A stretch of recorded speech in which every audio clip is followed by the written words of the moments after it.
लक्ष्य the goal achiever. नमस्कार, स्वागत है आपका आपके अपने YouTube चैनल लक्ष्य द गोल अचीवर में। मैं हूं सुधांशु तिवारी और हाजिर हूं आपके सामने एक नया सेशन लेकर। आज हम बात करेंगे डीएलएड द्वितीय सेमेस्टर का जो पेपर हुआ था 2020 में गणित विषय का, वो किस प्रकार से आया था। आज हम पूरे प्रश्न पत्र का एक बेहतरीन हल निकालेंगे, जिससे कि आपके एग्जाम की तैयारी और बेहतर हो पाए और आप अपने एग्जाम में अच्छा कर पाएँ। तो चलिए शुरू करते हैं आज का सेशन। उससे पहले जो लोग चैनल पर नए हो, चैनल को सब्सक्राइब कर लें और बेल आइकन को प्रेस कर लें, जिससे कि इस प्रकार की जब भी वीडियो इस चैनल पर अपलोड हो तो आपके पास नोटिफिकेशन जाए और आप वीडियो को देख सकें। देखिए 5 प्रश्न जो है बहुविकल्पीय होते हैं, उसके बाद अधिलघुत्तरीय होते हैं और लघुत्तरीय होते हैं। कुल मिला के 18 प्रश्न होते हैं। तो सबसे पहले हम ध्यान देंगे बहुविकल्पीय प्रश्नों से। पहला प्रश्न है आपके सामने कि 0.0000001 का वर्ग रूप क्या होगा। देखिए 5, आप लोग इसको ध्यान से देखेंगे तो 5 जो है 0 है, उसके बाद 1 है, तो इसका वर्ग रूप क्या होगा। तो इसको जब आप सॉल्व करेंगे तो ये जो 0.001 इसका जब आप स्क्वायर करेंगे तो ये जो लिखा है यही आएगा 0.0000001। तो यानी बी वाला ऑप्शन आपका सही है। इसको आप स्क्वायर करके देख लीजिएगा। तो ये जो दूसरा वाला ऑप्शन है 0.001 यही सही रहेगा। अब अगला प्रश्न है आपके सामने। दूसरा प्रश्न है कि -3/4, ठीक है, उसके बाद -5/4। इसको जब ब्रैकेट खोल देंगे आप तो -3/4 लिखा है और ये माइनस लिखा है और ये अंदर जो दोनों माइनस है तो ये माइनस माइनस करके प्लस हो जाएंगे, तो ये हो जाएगा -5/4। अब इसको आप देखिए हर बराबर है तो 4 हो जाएगा और -3 -5 ये जुड़ जाएंगे -8/4 हो जाएगा। तो ये कट जाएगा तो कुल मिला के आपका आएगा -2। इसका सही जवाब आएगा -2, यानी चौथा वाला ऑप्शन आपका सही है। -2 इसका आंसर आएगा। बढ़ते हैं हम अगले प्रश्न की तरफ। अगला प्रश्न है निम्न में से 80 और 90 के बीच अभाज्य संख्याएं कितनी हैं। यहाँ से हमें बताना है कि 80 और 90 के बीच में कितनी अभाज्य संख्याएं हैं। तो अगर हम बात करें 80 और 90 के बीच में, तो 80 और 90 के बीच में 2 अभाज्य संख्याएं हैं, वो है 83 और 89, यानी चौथा वाला ऑप्शन आपका सही है। 80 और 90 के बीच में 2 अभाज्य संख्याएं हैं, 83 और 89। यहाँ से अब बढ़ते हैं अगले प्रश्न की तरफ। चौथा प्रश्न है आपका। चौथा प्रश्न देखिए, चौथा प्रश्न बहुत अच्छा प्रश्न है। अनुवर्ती पूछा गया है, अनुवर्ती हमें बतानी है। तो 6 की अनुवर्ती प्राकृतिक संख्या कौन सी है। देखिए जब भी हमें किसी संख्या की अनुवर्ती निकालनी होती है तो उसमें हम 1 जोड़ देते हैं। 6 की अनुवर्ती निकालनी है तो 6 में 1 जोड़ देंगे, 7 होगा। अगर पूर्ववर्ती पूछता तो 6 में 1 घटा देते, वो हो जाता 5। तो अगर अनुवर्ती पूछे तो उसमें 1 जोड़ देते हैं, पूर्ववर्ती पूछे तो उसमें 1 घटा देते हैं। तो 6 की अनुवर्ती जो है केवल 7 होगी, यानी चौथा वाला ऑप्शन आपका सही है। अब बढ़ते हैं हम अगले प्रश्न की तरफ। अगला प्रश्न देखिए अच्छा प्रश्न है। इसमें हमें देखिए फिगर में x है इसका मान निकालना है। तो इसका मान कैसे निकालेंगे। देखिए सबसे पहले आपको ज्ञात होगा कि एक ही रेखा पर जो बना कोण होता है, ये इस रेखा पर बना कोण जो है वो 180 अंश होता है पूरा मिला के, ठीक है। तो 107 दिया हुआ है। अब हम 107 प्लस इसको x मान लेते हैं बराबर 180। तो अगर हम x में से x का मान निकालने 180 में से 7 घटा देंगे तो उस कोण का मान पता चल जाएगा। तो ये जो निकल के आएगा, ये निकल के आएगा 73 अंश, ठीक है। ये जो निकल के आया है ये आया है 73 डिग्री निकल के आया है। अब चूंकि आपको पता होगा कि त्रिभुज के तीनों अंतःकोणों का योग होता है 180 अंश, तो x की वैल्यू आपको निकालनी है। एक दिया है 51 और एक आपने यहाँ वाला निकाल लिया, ये 73 निकाल लिया आपने, ठीक है। तो ये हो गया 73 बराबर हो गया 180 अंश, ठीक है। अब 51 और 73 को आप जोड़ दीजिए, तो कोण x प्लस 51 73 को आप जोड़ेंगे तो ये हो जाएगा 124 बराबर 180 अंश। और जब आप इसको निकालेंगे घटाएंगे, 180 में 124 घटा दीजिए तो ये आ जाएगा 56 डिग्री, यानी कुल मिला के ये बी वाला ऑप्शन आपका सही रहेगा। x की वैल्यू आएगी 56 डिग्री। उम्मीद करते हैं आपको समझ में आया होगा। बढ़ते हैं हम अगले प्रश्न की तरफ। अब यहाँ से जो है अतिलघुत्तरीय प्रश्न आपके शुरू हो जाएंगे। यहाँ पे करना क्या है, इनका गुणनखंड करना है। तो ध्यान दीजिए सबसे पहले क्या करेंगे, ए बी कॉमन ले लेते हैं। ये हो गया a की पावर 4 यहाँ बचेगा, यहाँ पे बचेगा b की पावर 4। अब देखिए इसको 2 घात में तोड़ देंगे क्योंकि हमें गुणनखंड ही करना है। तो इसको लिख सकते हैं a स्क्वायर का स्क्वायर, ऐसे लिख सकते हैं आप। इसको भी लिख सकते हैं b स्क्वायर का होल स्क्वायर, क्योंकि घात 4 थी। अब हम इसको क्या करेंगे, a square minus B square का जो फार्मूला होता है a प्लस बी एक ब्रैकेट में, a माइनस बी एक ब्रैकेट में, वो लगा देंगे। तो ये आपका बन जाएगा a स्क्वायर प्लस बी, यानी a प्लस बी एक ब्रैकेट में और a माइनस बी एक ब्रैकेट में। चूंकि ये स्क्वायर में है तो इसको स्क्वायर में ही लिखेंगे। अब यहाँ पे भी a square minus B square है तो इसमें भी फार्मूला लगा a plus B a minus B. तो ये ऐसे इसका रिजल्ट जो आएगा a square plus B square, और ये टूट जाएगा, ये हो जाएगा a प्लस बी और a माइनस बी। तो इस प्रकार से इसको लास्ट में ऐसे आप लिख सकते हैं, और अच्छा करने के लिए इसको आप लिख सकते हैं a plus B A minus B, और ये स्क्वायर वाला टर्म आप लास्ट में लगा दीजिए A square plus B square. तो ये जो लास्ट वाला टर्म है A B A plus B A minus B A square plus B square, यही इसका आंसर आएगा। इसका आंसर जो मैं आपको फिर से ऊपर लिख दे रहा हूँ, इसका आंसर आएगा ए बी एक ब्रैकेट में ए plus B A minus B एक ब्रैकेट में और ए स्क्वायर प्लस बी स्क्वायर ये एक ब्रैकेट में, यही इसका आंसर आएगा। उम्मीद करते हैं आपका आंसर आएगा। आगे बढ़ते हैं। अगला प्रश्न है, एक आयताकार मैदान 190 मीटर लंबे तार से घिरा हुआ है। ठीक है, आयताकार मैदान है, वो 190 मीटर तार से घिरा हुआ है, यानी ये परिमाप समझ लीजिए दिया हुआ है। यदि मैदान की लंबाई उसकी चौड़ाई से 3/2 गुनी है। देखिए चौड़ाई से 3/2 गुनी है। जब कभी भी इस प्रकार के आय वाले समय में या लंबाई चौड़ाई में दिया हो, तुलना करके दिया हो, तो जिससे तुलना किया जाता है उसको हम मानते हैं। देखिए लंबाई चौड़ाई की 3/2 गुनी है, तो सबसे पहले हम मान लेंगे चौड़ाई को ही मान लेंगे। चौड़ाई मान लेंगे हम x मीटर। ठीक है, अब लंबाई जो है चौड़ाई की 3/2 गुनी है, तो लंबाई हो जाएगी इसी की 3/2 गुनी, x की 3/2 गुनी हो गई। ठीक है, अब हमें मैदान की लंबाई और चौड़ाई ज्ञात करनी है। ठीक है, तो चूंकि आयताकार मैदान है, आयताकार मैदान का जो परिमाप होता है वो होता है 2 गुणे लंबाई प्लस चौड़ाई। ठीक है, 2 गुणे लंबाई प्लस चौड़ाई, और परिमाप हमें दिया हुआ है ऑलरेडी 190 मीटर। अब हम यहाँ पे जो आपने माना है चौड़ाई और लंबाई, इसको यहाँ पर रख दीजिए। लंबाई आपने माना है 3/2x और चौड़ाई आपने माना है x बराबर 190। ठीक है, यहाँ से इसको काट दीजिए, ये हो जाएगा 80। ठीक है, और इसको जब आप सॉल्व करेंगे तो ये आएगा 5x/2 बराबर 80। तो आप इसको फिर गुणा करेंगे तो ये फिर हो जाएगा 160, यानी 5x बराबर 160, और x बराबर आपकी वैल्यू निकल के आएगी, x बराबर आपकी जो वैल्यू निकल के आएगी ये निकल के आएगी 38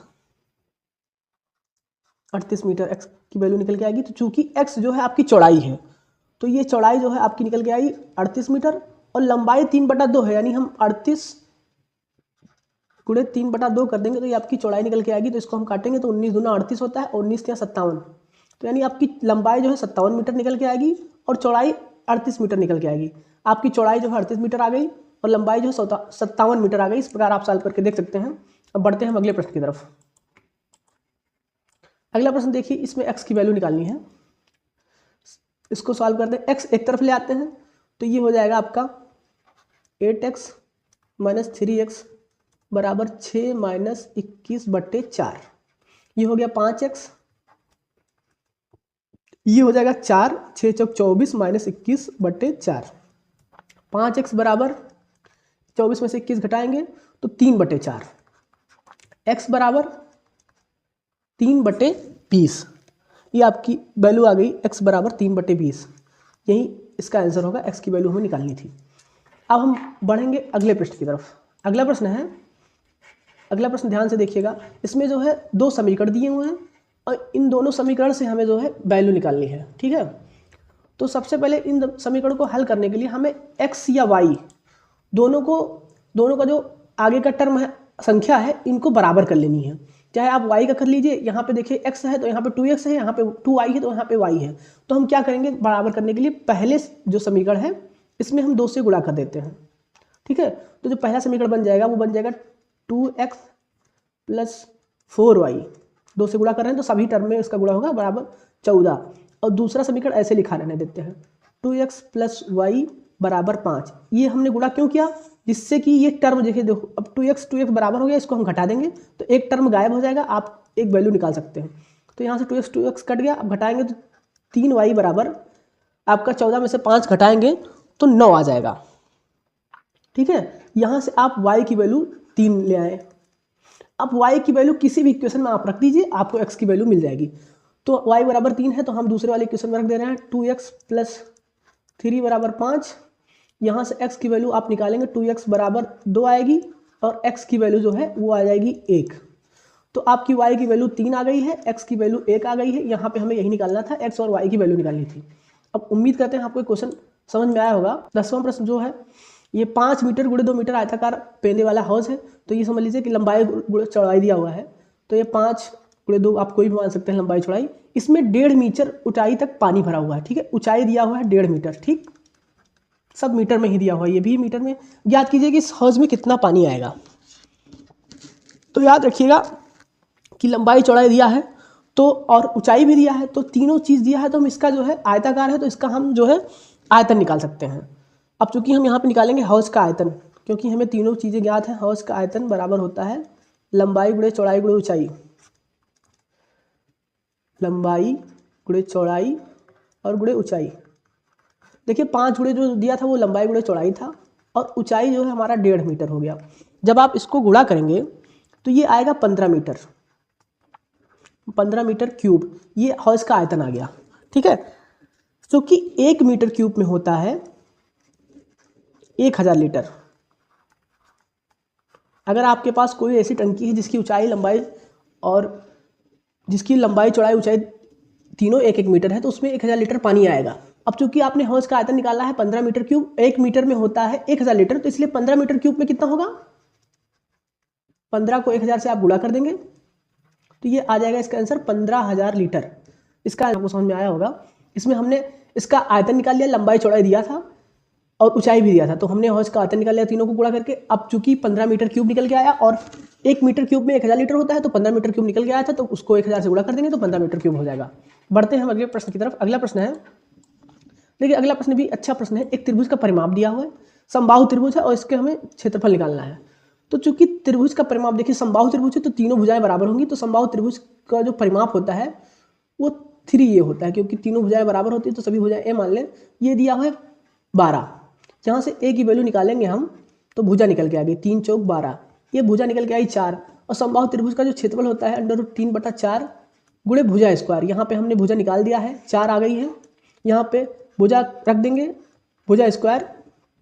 तो यहाँ पे अगर हम काट देंगे 4 से 1 4 कट गया, तो इसका क्षेत्रफल जो निकल के आएगा 4√3 सेंटीमीटर स्क्वायर। अगर क्षेत्रफल आता है तो सेंटीमीटर स्क्वायर में आता है, घात 2 हो जाती है। अगर आयतन हो जाता है तो वहाँ पे क्यूब हो जाता है, मात्रक चाहे जो हो, आप ये याद रखिएगा। तो 4/3 सेंटीमीटर स्क्वायर इसका क्षेत्रफल निकल के आएगा। अब हम बढ़ेंगे अगले प्रश्न की तरफ। देखिए 12वां प्रश्न, तीन विभिन्न चौराहों पर आवागमन सूचक बत्तियां क्रमशः, यानी जो ट्रैफिक लाइट होती है 48 सेकंड, 72 सेकंड और 108 सेकंड पर बदलती हैं। यदि वे 8:20 पर एक साथ बदली तो पुनः एक साथ कब बदलेंगी। देखिए समय दिया हुआ है तीनों बत्तियों का 48, 72 और 108 सेकंड के बाद बदलती हैं। अगर वो 8:20 पर एक साथ बदली हैं तो पुनः कब बदलेंगी। तो उसमें हमें करना क्या है कि हमें 48, 72, 108 का लासा निकाल लेना है। तो आप उसको निकाल लीजिए ऐसे करके। लासा से जो है 48, 72, 108 का जब आप लासा निकालेंगे तो इसको आप इसी विधि से लगाइएगा।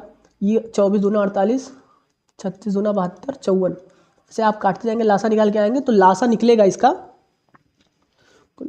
432। इसका जो आप लासा निकालेंगे तो 432 सेकंड लासा निकलेगा। ये जो आएगा 432 इसका मात्रक रहेगा सेकंड, क्योंकि आप ये पूरा सेकंड में दिया हुआ है, ठीक है। अब आप इसको सेकंड को जो है ये आप मिनट में बदल लीजिए। तो 432 सेकंड को जो आप मिनट में बदलेंगे तो 7 मिनट 12 सेकंड आएगा, ठीक है। 7 मिनट 12 सेकंड। अब चूंकि 7 मिनट 12 सेकंड आया और वो जो लाइट थी वो 8:20 पर एक साथ बदलती थी, तो हम यही जोड़ देंगे तो पुनः एक साथ कब बदलेंगे ये पता चल जाएगा। 8:20 पर बदलती थी 8:20 पर, और उसमें 7 मिनट 12 सेकंड हम और जोड़ दें तो ये हो जाएगा 8:27 और 12 सेकंड। 8:27 पर वो एक साथ पुनः बदलेंगी। तो देखिए अगला प्रश्न है 13वां। 4 पहियों की परिधियां क्रमशः 50, 60, 90, 100 है। कम से कम कितनी दूरी पर चारों पहिए एक साथ घूमने लगेंगे। देखिए कम से कम इसमें भी पूछा है तो इसमें भी हमें लासा ही निकालना है। इसमें आप 50, 60, 90, 100 का लासा निकालेंगे तो इसका भी लासा निकालेंगे। तो आप जब इसका लासा निकालेंगे ऐसे आप काटिए, लासा निकालने के लिए 2, 25, 30, 45, 50। इसका जब आप लासा निकाल लेंगे तो ये लासा जो इसका आएगा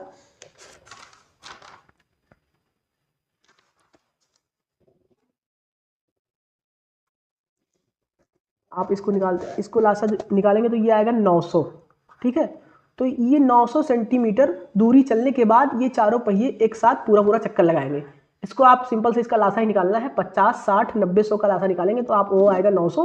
तो 900 सेंटीमीटर चलने के बाद ये चारों पहिए एक साथ घूमेंगे, इसमें सिंपल सा लासा निकालना था। अगला प्रश्न है 72 भागे 38 माइनस 30 माइनस 31 माइनस 60 भागे 4 गुणे 5। ये देखिए बोर्ड मास के नियम से इसको सॉल्व करेंगे, तो इसको एक एक स्टेप करके हम सॉल्व करते हैं। 72 भागे से लिखा रहने देंगे, 38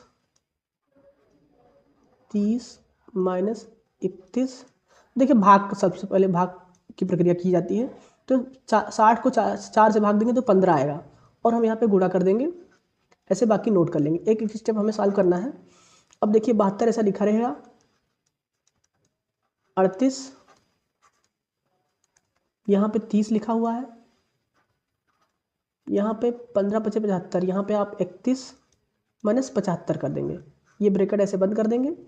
अब 72 भागे 38 लिखा रहने दीजिए, और इसको 30 माइनस, जब इसको आप सॉल्व करेंगे तो घटाएंगे तो ये माइनस आएगा, 5 में से 1 घटाएंगे 4 आएगा, और 7 में से 3 घटाएंगे तो 4 आएगा। चूंकि ये माइनस में आएगा, बाहर माइनस में है, तो माइनस माइनस हो जाएगा प्लस।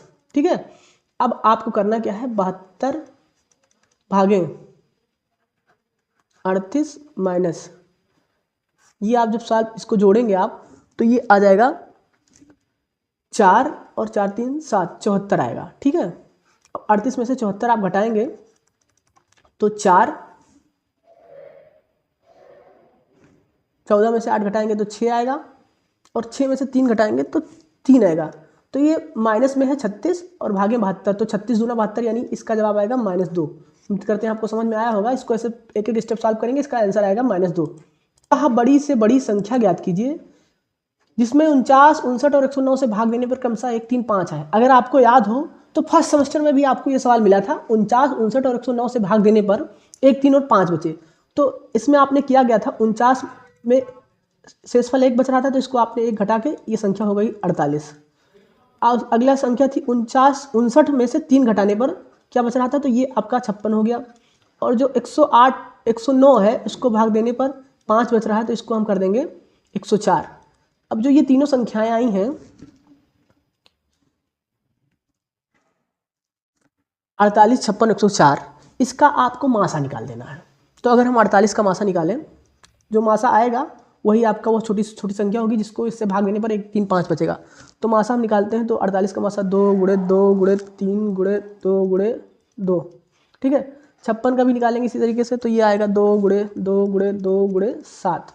104 का भी निकालेंगे, तो ये आएगा 2 × 2 × 2 × 2 दूनी 4 दूनी 8, 4 दूनी 8, 7 56 कर देंगे। तो इसमें कुल मिला के ये जो मासा आएगा, ये आप देखिए 2 यहाँ भी है, 2 यहाँ भी है, 2 यहाँ भी, 1 2 आ गया, 1 2 और कॉमन हो जाएगा, और 1 2 और कॉमन हो जाएगा। कुल मिला के 3 2 कॉमन होंगे, तो 3 2 कॉमन होंगे, तो 2 × 2 × 2 यही मासा निकल के आएगा। यानी कि इसका जो मासा निकल के आएगा वो 8 आएगा। तो 8 वह बड़ी से बड़ी संख्या बताइए जिसमें 49, 59 और 109 से भाग देंगे तो 8 आएगा। तो वह बड़ी से बड़ी संख्या 8 है। आप एक से ट्राई कर सकते हैं। 49 मान लीजिए भाग देंगे तो 8 पंचे 40, 8 छक 48। ठीक है, आपने 8 से भाग दिया 49 में, तो ये देखिए मासा ये जो है शेषफल 1 बचा। यही कह रहा था कि वह बड़ी से बड़ी संख्या बताइए जिसे भाग देने पर 49 में भाग देंगे तो 1 शेषफल बचा। इसी प्रकार से आप 59 में भाग देंगे तो 8 7 56 3 बार जाएगा, और 59 में से 56 घटाएंगे तो 3 बचेगा। तो ये वह बड़ी से बड़ी संख्या 8 ही होगी। इसमें हमें मासा निकालना था तीनों घटा के। उम्मीद करते हैं आपको समझ में आया होगा। अब अगला प्रश्न है रमेश की आयु। देखिए इस प्रकार के सवाल में जिससे कंपेयर किया जाए उसी को मान लेते हैं। रमेश की आयु अपने पुत्र राहुल की आयु से 4 गुना है। तो सबसे पहले हम यहाँ पे मानेंगे पुत्र की आयु। पुत्र राहुल की आयु से 4 गुना है, तो पुत्र की आयु मानेंगे x। ठीक है, और रमेश की आयु पुत्र की आयु से, तो पिता जो है रमेश है, इनकी आयु इसकी आयु से 4 गुना है, यानी 4x। अब 5 वर्ष पहले, तो चूंकि 5 वर्ष पहले हम दोनों की आयु निकाल लेंगे। 5 वर्ष पहले हम पुत्र की आयु निकालेंगे तो x - 5 हो जाएगा, और रमेश की आयु निकालेंगे तो 4x - 5 हो जाएगा। ठीक है, यही दोनों कहा है। तो ये 5 वर्ष पहले ये पुत्र की आयु है और ये पिता की आयु है, रमेश की आयु। कह रहा है कि 5 वर्ष पहले रमेश की आयु राहुल की आयु से 9 गुना थी। 5 वर्ष पहले रमेश की आयु, यानी कि ये जो रमेश की आयु है ये राहुल की आयु से, यानी कि x - 5 से 5 वर्ष पहले रमेश की आयु राहुल की आयु से 9 गुना थी। तो ये रमेश की आयु है राहुल की आयु से 9 गुना थी। इस प्रकार से हम इक्वेशन बना लेंगे, इसको सॉल्व कर लेंगे तो यही आ जाएगा आंसर। ये है 4x - 5 बराबर 9x - 45। x इधर कर देंगे तो 9x - 4x घट जाएगा, तो 5x बराबर ये हो जाएगा 40 और 5 8 40। x की वैल्यू आ जाएगी 8। x की वैल्यू आ गई 8, तो ये पुत्र की आयु 8 वर्ष है और पिता की आयु 32 वर्ष आ जाएगी, क्योंकि पिता की आयु पुत्र की आयु है 8 वर्ष, उसके पिता की आयु रमेश की आयु आई है 32 वर्ष। तो 8 और 32 यही दोनों आंसर आएंगे। उम्मीद करते हैं आपको समझ में आया होगा। अब अगला प्रश्न है, निम्नांकित संख्याओं को 12 मात्रा सारणी में प्रदर्शित करना है। तो देखिए, सबसे पहले इन संख्याओं को आप जो है आरोही क्रम में रख लीजिएगा। उसके बाद अब इधर से आप संख्या लिखेंगे, इधर आप टैली चिन्ह लिखेंगे और इधर आप 12 लिख दीजिएगा। अब मान लीजिए संख्या आप 12 की बात कर रहे हैं, तो 12 यहाँ पे जितनी बार होगा जब आप आरोही क्रम में लिखेंगे तो पता चल जाएगा आपको। तो 12 यहाँ पे 2 बार है, तो टैली चिन्ह आप ऐसे बना देंगे 1 2। अगली संख्या है 13। 13 की बात करें तो 13 भी 2 बार है, तो यहाँ पे टैली चिन्ह बनेगा ऐसे। अगली संख्या की बात करें 14, तो 14 1 बार है, यहाँ पे ऐसे टैली चिन्ह ऐसे बनता है। उसके बाद में 15 की बात करें तो 15 जो है ये 4 बार है, ठीक है। तो यहाँ पे 1 2 3 4, मान लीजिए 5 बार होता तो हम इसको ऐसे कट कर देते, 5 के लिए ऐसे करते हैं, उसके बाद फिर 1 2 3 चलते हैं। तो इसलिए 5 बार नहीं है, 4 ही बार है, तो हम इसको ऐसे रहने देंगे। अब अगली संख्या जो है वो है 16, तो 16 यहाँ पे 3 बार है, ठीक है। तो 3 बार ऐसे लकीर खींच देंगे, ये टैली चिन्ह होता है। तो ये आपकी 12 मात्रा सारणी बनके तैयार हो गई। हमें यही करना है, जितनी बार संख्याएं रहती है सबसे पहले उसको आरोही या अवरोही क्रम में लिख देते हैं। वर्गांतराल में रहता है तो वर्गांतराल में देखते हैं कितनी संख्या आएगी, बीच में इधर 12 मात्रा लिख देते हैं, उतना चिन्ह हम यहाँ बना देते हैं। अगला प्रश्न जो है, अगला प्रश्न थोड़ा इंपॉर्टेंट प्रश्न है, देखिएगा। अगला प्रश्न है कि त्रिभुज ABC जो बने हैं और PQR ये समरूप हैं। तो हमें और दिया है AB और BC। देखिए, AB दिया है 2 सेंटीमीटर, BC दिया है 3 सेंटीमीटर, BC जो है ये 3 सेंटीमीटर दिया है, और AC यानी ये वाला ये दिया है 2.8 सेंटीमीटर, ठीक है। और PQR में QR ये भी दिया है, ये दिया है, ये जो दिया है ये QR ये दिया है 1.5 सेंटीमीटर, ठीक है। अब हमें PQR की शेष भुजा निकालनी है, यानी PQ निकालना है और PR निकालना है। तो देखिए, समरूप के जो समरूप त्रिभुज होता है ये इसका रेशियो, भुजाओं का रेशियो बराबर होता है। जैसे अगर हम बात करें यहाँ पे तो PQ रेशियो AB होगा, ये भुजा है ये इस भुजा के अनुपात में होगी। PQ रेशियो ऐसे QR की बात करेंगे, QR रेशियो BC हो जाएगा और PR रेशियो AC हो जाएगा। तो ऐसे हम इसमें जो वैल्यू दिया है उसको रख के हम बाकी भुजा निकाल सकते हैं। जैसे हम इन दोनों को लेते हैं, हमें निकालना है PQ, तो PQ हमें निकालना है, ठीक है। AB दिया हुआ है, AB दिया है 2, QR भी दिया हुआ है 1.5 और BC दिया हुआ है 3। अब यहाँ से इससे हम निकाल सकते हैं, तो ये होगा 3PQ बराबर 5 दूनी 10, 3PQ बराबर निकल के आएगा 3, इसलिए PQ बराबर निकल के आ जाएगा आपका 1, ठीक है। 1.5 दूना 3 होता है, तो PQ बराबर निकल के आएगा आपका 1 सेंटीमीटर, ठीक है। PQ आपका आ गया 1 सेंटीमीटर, यहाँ पे PQ आपके आ गया 1 सेंटीमीटर। अब ऐसे हमें निकालना क्या है PR। अब QR BC यहाँ पे पता है, QR आपका है QR BC बटा PR AC। अब देखिए PQ आपका 1 निकल आ गया। अब देखिए यहाँ पे आप हम कर देंगे जो है QR बटा BC बराबर PR बटा AC। QR जो है हम 1.5 दिया है, BC हमें दिया है 3, PR हमें निकालना है और AC दिया है 2.8। तो इसको हम 3PR बराबर को गुणा करेंगे तो ये आएगा 4.2, ठीक है, 4.2। और PR निकालने के लिए हमें 4.2 से 3 में भाग दे देना है। तो यहाँ पे आप देखिएगा PR बराबर 4.2 भागे 3। इसको जब आप सॉल्व करेंगे तो 4.2 भागे 3 जो है इसको सॉल्व करेंगे तो ये आएगा 1.4 सेंटीमीटर। तो ये आपका PR आ गया 1.4 सेंटीमीटर। यही आपको निकालना था, तीनों 2 निकालना था। एक आया है आपका जो है ये 1 आया है, ये आ गया 1.4। तो समरूप में यही